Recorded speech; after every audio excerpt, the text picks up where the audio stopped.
राजकारणात दादा म्हटलं की डोळ्यांसमोर पहिला चेहरा कोणाचा येत असेल तर तो राज्याचे उपमुख्यमंत्री अजित पवारांचा।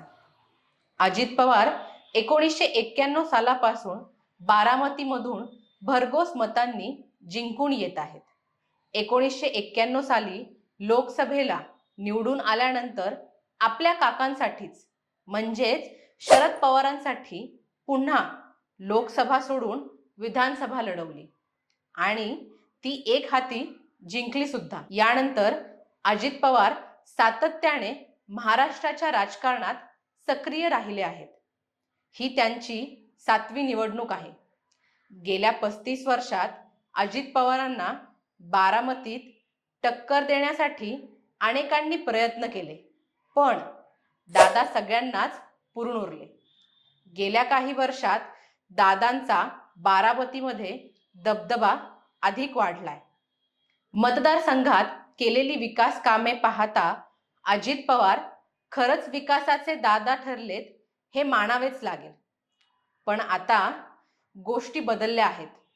पक्षफूट आणि त्यानंतर झालेली लोकसभेची निवडणूक यामुळे बारामतीत एका नवीन दादांची चर्चा सुरू आहे। बारामतीचा दादा बदलण्याची चर्चा। वादा तोच दादा नवा अशी बारामतीमध्ये घोषणा दिली जात आहे। हे दादा दुसरे तिसरे कोणीही नसून अजित पवारांचे पुतणे युगेंद्र पवार हेच आहेत।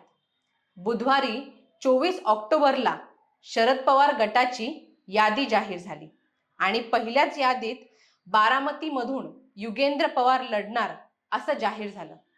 आता लोकसभेनंतर बारामतीत पुन्हा पवार विरुद्ध पवार संघर्ष पाहायला मिळणार आहे।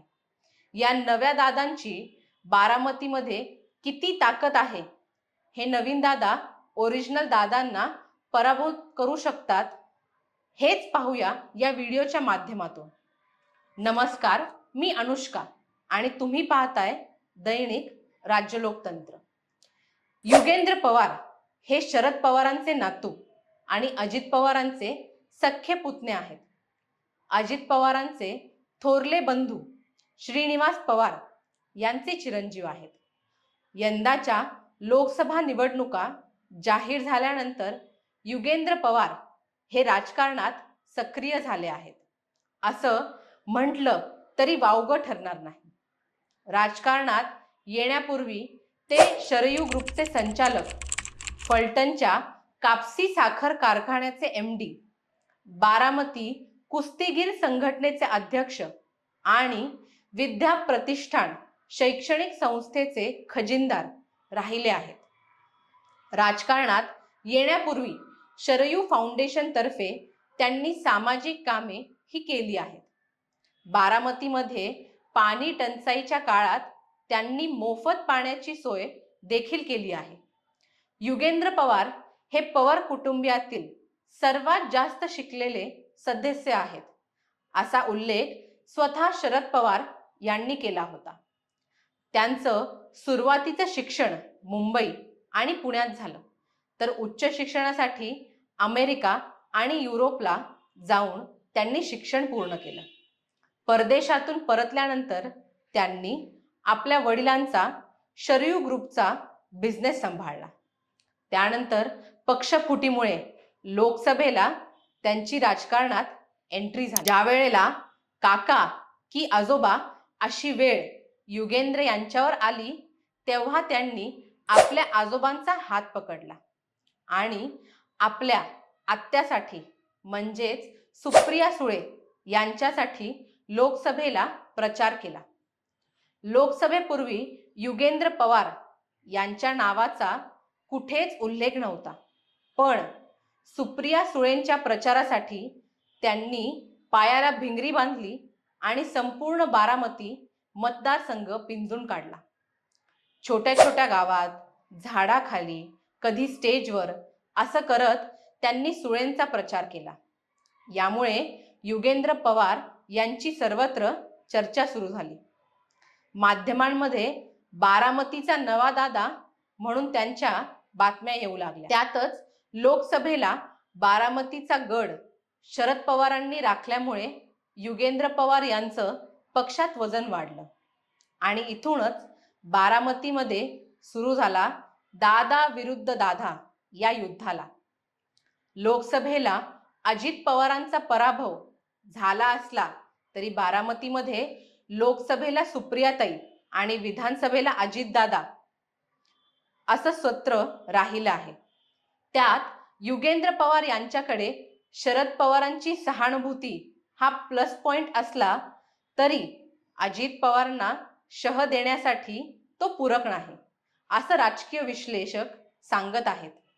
लोकसभेला युगेंद्र पवार यांचा जनसंपर्क वाढला असला तरी त्याचा इतका फायदा विधानसभेला होणार नाही, असंही राजकीय विश्लेषक सांगतात. आता अजित पवारांना बारामतीत पराभूत करणं तेवढं सोपं काम नाही. याचं कारण म्हणजे शरद पवार केंद्रात गेल्यापासून बारामतीची लगाम अजित पवारांच्या हातात राहिली आहे. अगदी ग्रामपंचायत ते नगरपालिकेपर्यंत सगळ्या स्थानिक स्वराज्य संस्थेच्या निवडणुकीत अजित पवार स्वतः लक्ष देत असतात. जिल्हा बँक, सहकारी साखर कारखाने, बाजार समितीच्या निवडणुकातही अजित पवारांचं बारीक लक्ष असतं. त्यामुळे स्थानिक पदाधिकारी ते कार्यकर्ते यांना अजित पवार नावाने ओळखतात. यामुळे बारामतीकरांना अजित पवार आपला दादा वाटतात. त्यासोबतच अजित पवारांनी बारामतीत केलेली विकास कामे, रस्ते, शासकीय इमारती यांच्यासह अनेक प्रकल्प अजित पवारांनी केले आहेत. त्यामुळे अजित पवार हे बारामतीत आजपर्यंत टिकून राहिले आहेत. ज्याप्रमाणे शरद पवारांच्या साक्षीने अजित पवारांचा राजकारणात उदय झाला, त्याचप्रमाणे शरद पवारांच्या आशीर्वादाने आणि साथीने युगेंद्र पवार यांचा राजकारणात उदय होत आहे. त्यामुळे अजित पवारांसाठीही हा लढा सोपा नसणार. कारण अजित पवार विधानसभेला प्रत्येक वेळी फॉर्म भरून जायचे आणि महाराष्ट्रभर इतर उमेदवारांचा प्रचार करायचे. युगेंद्र पवारांच्या एंट्रीमुळे दादांचं डोकं जड झालं. कारण बारामती आपल्याला निवडून देते हे माहीत असल्याने त्यांना संपूर्ण महाराष्ट्रात फिरण्याची मोकळीक होती. पण आता त्यांना महाराष्ट्राबरोबरच स्वतःच्या मतदारसंघात लक्ष देण्याची वेळ युगेंद्र पवारांमुळे आली आहे. आता या नव्या दादांच्या एंट्रीमुळे ओरिजिनल दादांच्या विजयाची कवळ लीड कमी होईल असं राजकीय विश्लेषक म्हणत आहेत. पण युगेंद्र पवार यांनी अजित पवारांची लीड जरी कमी करण्यात यशस्वी ठरले तरी युगेंद्र पवारच विजयी झाले असं म्हणणं वावगं ठरणार नाही. बारामतीत नव्या दादांच्या एंट्रीमुळे ओरिजिनल दादांची राजकीय गाडी वायबल होईल का? तुम्हाला काय वाटतं? आम्हाला कमेंट करून नक्की कळवा. आणि जर राज्य लोकतंत्र चॅनलवर नवीन असाल तर चॅनलला सबस्क्राईब करायला विसरू नका. धन्यवाद. दैनिक राज्य लोकतंत्र.